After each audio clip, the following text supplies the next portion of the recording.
Hey, it's Kathleen, and I am jumping on here to talk about the law of oneness and how I have recently dove deeper into it and the understanding of it. And so I'm sharing it, what I've been through. It's been really a blessing.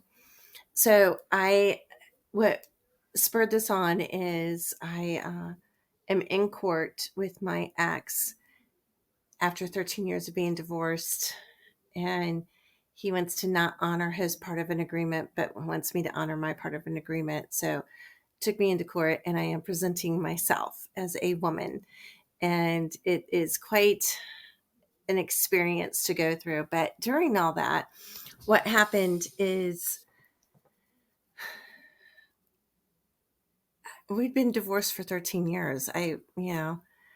We get along great, better than we did when we were married. At least, I mean, when it's not like we hang out and party or anything like that together, but I mean, as far as our sons go, we get along fine. And which was a process. It took a while to get there, but in bringing me to court, and he is truly wanting to just, cause harm financially to me, and it doesn't make any sense to me. So it brings up feelings of anger and hate and resentment and abandonment. And, a man swears to love you and take care of you and doesn't do any of it. And then, um, and so that I allowed all of it. So what I did is I was really struggling. I was really emotional from all of it, because in court is like on steroids on emotions, right? So I did a deep dive, and I was like, every single day I am going to feel like I am going to do an emotional dump. Like you take your daily dump. I did it emotionally, and I was writing it down or just feeling with it and sitting with it. So I was like, for 1 week, I am totally going to feel this because I need to release this from my body, because we store up emotions and we store up uh, all of that, all of those low vibrations, they're stored in our cells, and we to bring them back up when we have that opportunity to, like, we're feeling it, we have the opportunity to release it from ourselves. So you want to feel it, and then you want to, I'm always like, just like when you're facing fear, it's the same thing, any kind of emotion. When you're facing fear, you really want to face that illusion of fear, right? And then you want to honor it and what it's bringing for you. And then you want to start sitting at love, because you're transcending it. It's coming at you. It's negative. You want to transcend it and bring it back through the figure eight, and then send it back with love, so that you're transcending the emotion, right?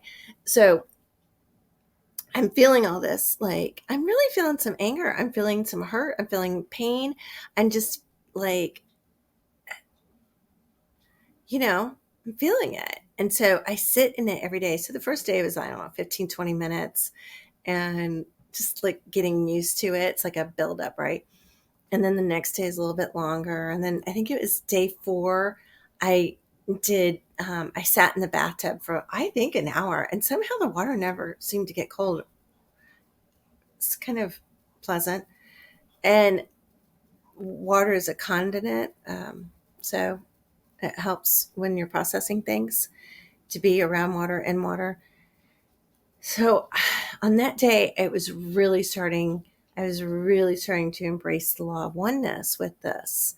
As I was feeling through the emotions and then feeling where they were in my body and then releasing that from my body, I felt like I was starting to release a generation thing, a generation of being put down, of being belittled, of being felt not good enough, and all of that. And then I was really like sending it some like gratitude and thankfulness for feeling that.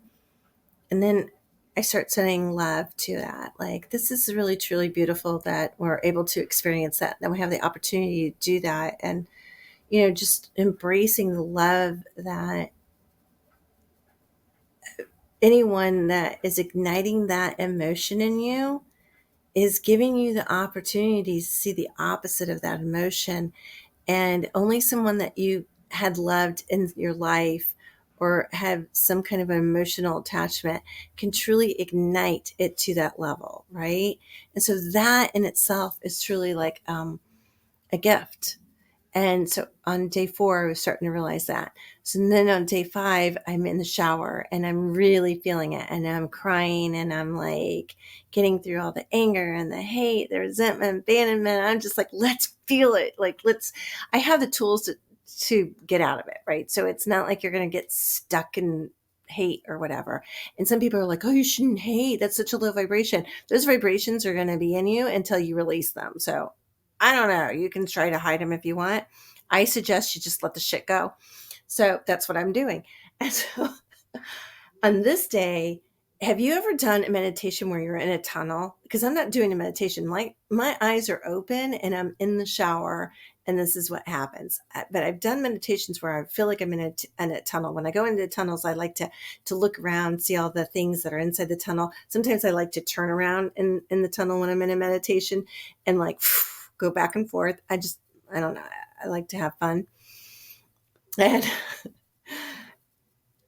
so I start really feeling it, and I'm crying, and I'm like embracing all of these negative emotions.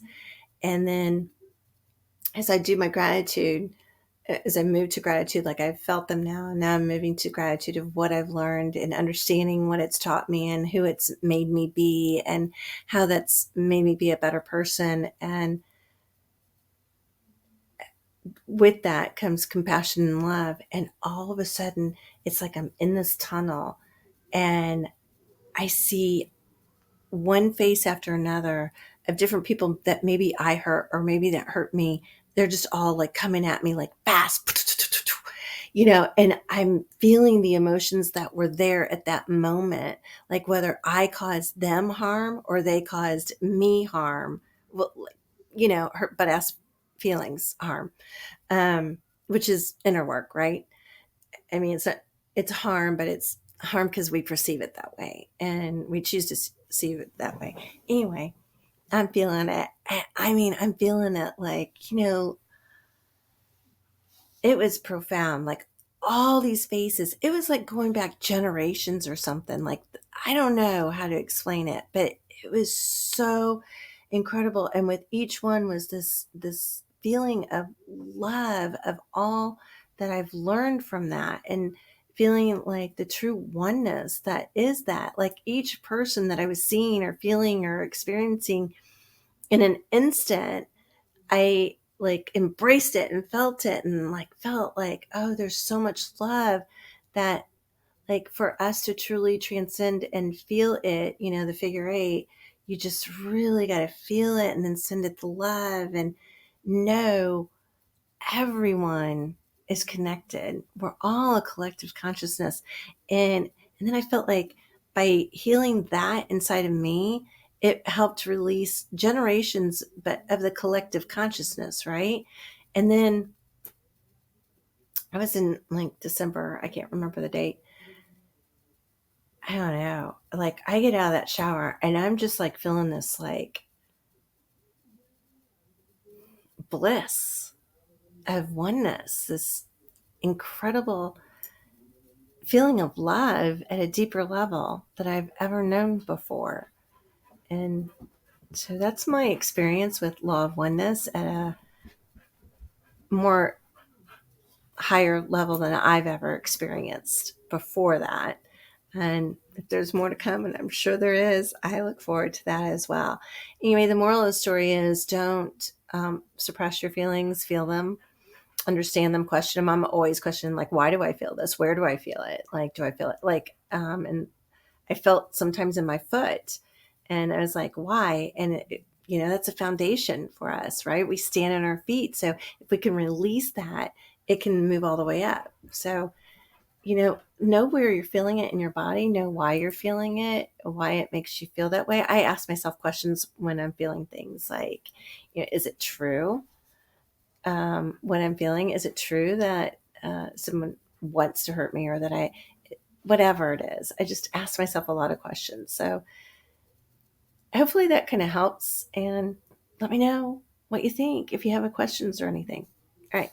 Peace out. Oh, and remember to roll the dice and play the game of life full on and get my book. I'd appreciate your support.